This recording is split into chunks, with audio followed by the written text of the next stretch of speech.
Hey YouTube, welcome to Ray's Rides and welcome to the first Ray's Rides bike news.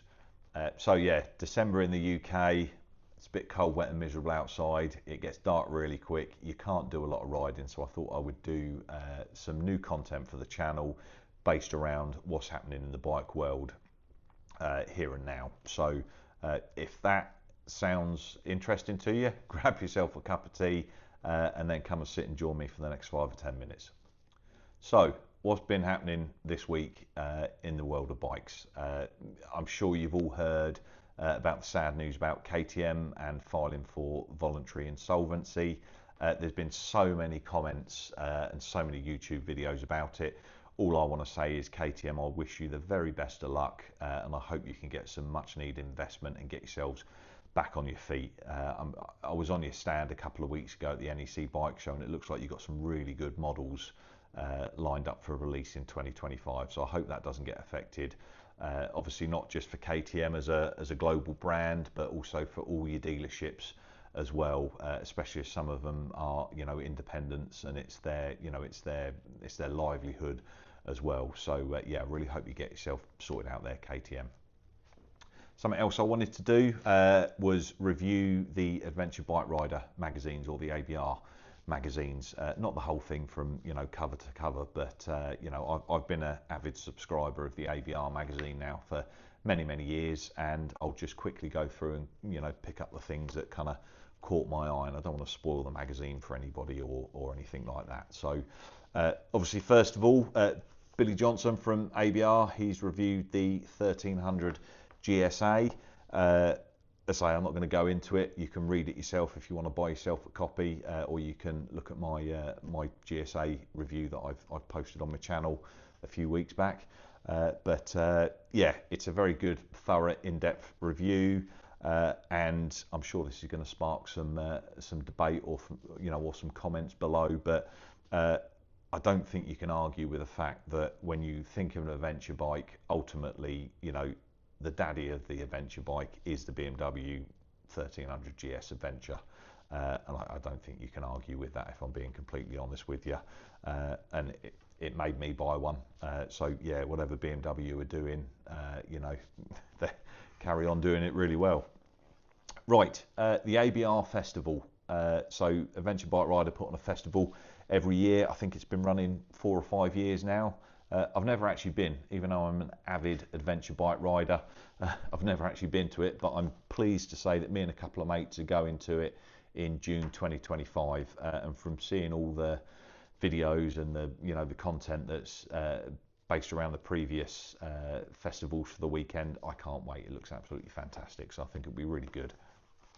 I've brought the Super Thursday ticket as well, so yeah, I'll get there a day early, and whatever bike I'm going on, I'm making sure that I'm going around the adventure trail as well. So, right, moving on. It's that time of year. Manufacturers are doing deals and offers on bikes. So the Suzuki 1050 DE, that is actually on a 0% APR finance now, and it comes with free side cases, so that's good. As is the Kawasaki Versys 650, that's also on a 0% APR. Triumph, they're doing the Tiger 900 with 2 years free servicing, and the Tiger 1200 with 3 years free servicing, but no 0% APR on that one. So there you go, but you do get some servicing, and that's at main dealer prices, that's quite a lot of money to be had. Okay, moving on, something else. They've knocked together like a Christmas list of goodies of what you might like for Christmas. They have reviewed in there, or they've put on their list about the RST Paragon 6 heated gloves. And I don't know if you saw my previous video when I was on my little Honda ADV.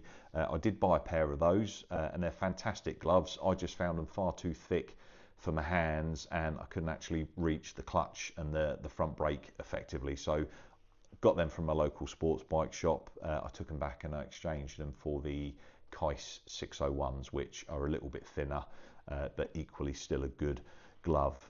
It was, I think, -2 or -3 the other morning when I commuted in on the little Honda, and I've got to say, heated gloves are a lifesaver, and I've never had them before. But I don't think I could be without them now. So yeah, done a really good job there. Something else on the Christmas present list is the MSC mobile solar charger. So basically it's a boost pack or jump starter, so you can jump start your bike if your battery goes flat. You can use all of those to kind of charge up your GoPros or your mobile phones and whatever else you need to charge up. But the thing I like about this is it's also got a solar panel charger as well, so you don't have to be in your hotel room at the end of your day's ride to kind of charge it up or anything. You can charge it up on the go, leave it on the top of your panniers or your tank bag, and if the sun's out and shining, then it will charge up as you go along as well. Just give you that extra little peace of mind. Okay, what else have we got in here? Right, there is an interview with a chap called Ed Gill, and he co-founded the Trans-Morocco Trail, and it seems like a really good interview there. And I don't know about you, but I kind of dream about going on one of these rides into, like, you know, Morocco or Africa or South America or something like that, and I've never quite had the courage to do it.